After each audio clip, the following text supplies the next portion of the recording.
What's good, everyone? OJ here. Welcome to another video. Today we've got some fantastic topics for you guys, so let's go ahead and get right into it. And we are starting off with Mario plus Rabbids Kingdom Battle. This game has eclipsed 2 million units sold on the Nintendo Switch. The producer of the game actually stated that it did on Twitter, and it seems like he is intentionally not responding to people who have said, hey, don't you owe us a streaking video? Because he did make a bet with Grant Kirkhope that if the game sells 2 million, that he would do some type of streaking video in the office. So I think we need to see that. We need to put some pressure on him to make sure that that goes down. But either way, let's talk about the success of Mario plus Rabbids Kingdom Battle. I think this is fantastic for showing that a different style of game. Yes, it has the Mario IP, but still the fact that a strategy game like this can still do so well, also boosted by the sales and deals,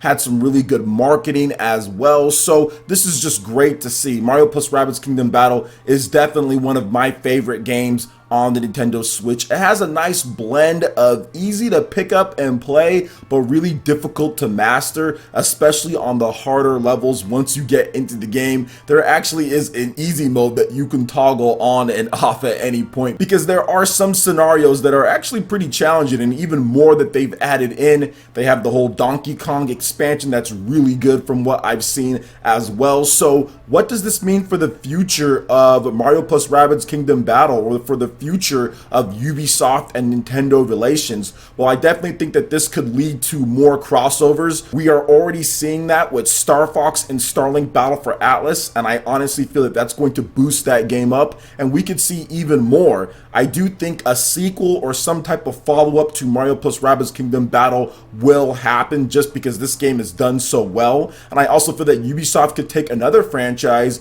and infuse it with something else of their own. Now, I'm not sure what else they can use, but I think that Ubisoft, considering what type of games that they make, and considering that Nintendo doesn't really do Golden Sun anymore, I mean, it would be pretty nice to see their take on a Golden Sun for the Nintendo Switch, some type of crossover or something that they can do with the franchise that they already have, just because Golden Sun is unused, or even something that they've done in the past, one of Nintendo's older franchises, Star Tropics or something. Just take that branding or whatever and kind of infuse it with something that they already have. So I think that there's really a lot of different possibilities, and one of the things that you can look towards with Mario plus Rabbids Kingdom Battle, and kind of why it did so well too, was a little bit of the build up to this game. Nobody thought it was real at first at all, and then when it was finally revealed, people were like, wow, this is here, and it's actually looking really good. So I also think that's part of the reason why it's done so well. Now, Ubisoft has officially came out and said that it's the top selling third-party game on the Nintendo Switch as of last year, with over 1 million units. This report that we're talking about is essentially just what the producer said online. So we'll see if Ubisoft has anything else to say about the game in further sales reports or anything.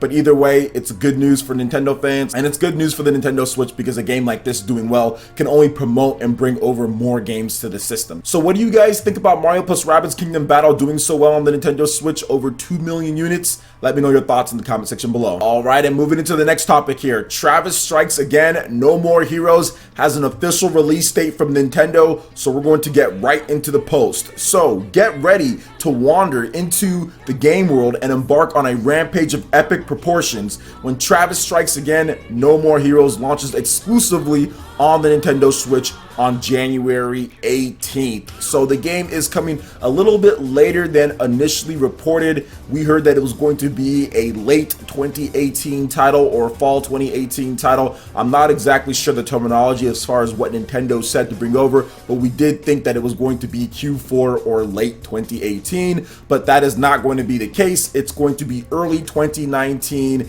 January 18th to be exact. And probably the funniest thing about this whole release date is that Suda said that he didn't want to get in the way and take away sales from Super Smash Bros. Ultimate, so that's the reason why that they moved the game over to 2019. So he was having a little bit of pity on Smash Brothers, and obviously he was joking there, guys. Some people actually took it literally and like, what do you mean? But no, that is not the case. Suda was just joking around, and I thought it was hilarious for him to say that. But I think that Nintendo and Suda came together and said, what's the best for this game when it comes to the actual game itself? more time to polish, and also the best way to get sales and get the game out there, and probably moving it out of the Q4 range because it was probably going to drop around November or December. That's what it was looking like. Getting it out of there so it doesn't get in the way of Pokemon Let's Go Pikachu and Eevee, Super Mario Party, and Super Smash Bros. Ultimate was a good idea. So they can get it out to January. There's probably less first-party games Nintendo's going to have, and that gives them another exclusive in order to have in January to push things going into the end of the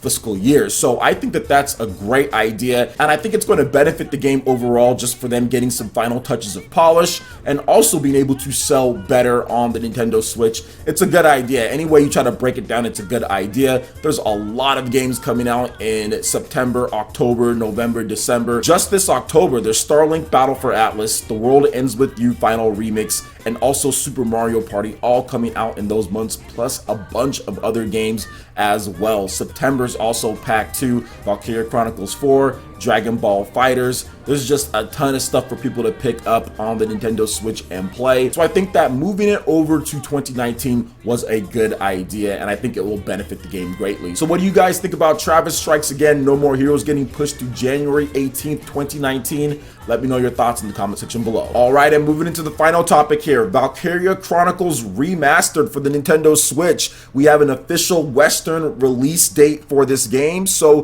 the Nintendo Switch version of Valkyria Chronicles Remastered will launch via the Nintendo Switch eShop on October 16th in the Americas and Europe for $19.99, Sega has announced. Now, there will be some nice additions and bonuses for those who pick up Valkyria Chronicles 4 first, because if you do so, you will receive a 25% discount on this game, so Valkyria Chronicles. So I think that's really cool that they're doing that, and they're carrying that over from what they were doing in Japan. Now, speaking of Japan, the Switch version of Valkyria Chronicles Remastered is due out September 27th and is already available worldwide for the PlayStation 4, and you can get the game, which is essentially the same thing, on the PC. Now, I have Valkyria Chronicles, the original, on so many different platforms. Let's just go over it real quick. I have the original on the PlayStation 3, beat it, loved it. I have the PC port of the game as well, really good. Nice graphics options, looks smooth, runs great. And I have the PlayStation 4 version of the game, which was provided to me via review copy because they know how much of a huge Valkyria Chronicles fan I am. So yes,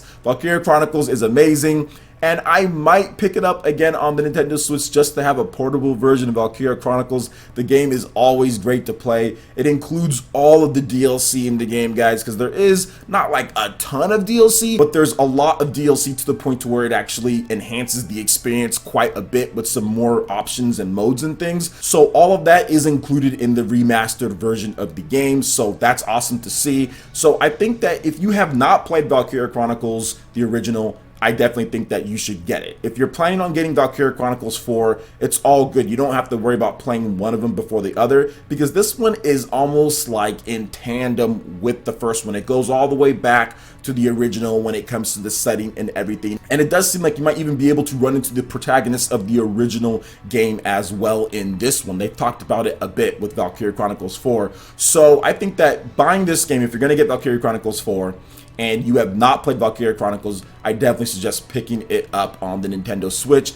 Get a nice little discount. It's digital only, which does kind of suck that there's no physical version of the game. You can get a physical version on PlayStation 4, you can get a physical version on PlayStation 3, but there's no physical version on the PC, so that's unfortunate. But at the same time, this is an old game. We're going on 10 years at this point for Valkyria Chronicles, which is just insane, because I remember playing Valkyria Chronicles like when I was in college, or watching my buddy Andre play it while we were in college. So it's just crazy to see how the franchise has developed over the years with its ups and its downs, what Sega's decided to bring over, what they haven't brought over. But overall, I'm just happy that Valkyria Chronicles 4 is finally getting a release here in the West, and it's getting a real sequel, not that Azure Revolution stuff that they released the other year. Oh, that was horrible. So they're right back on track with Valkyria Chronicles 4. If you haven't downloaded the demo, go do so. It's on all the different platforms. It runs really well on every platform. You're going to have a ton of fun if you're into strategy RPGs. It's a great game. So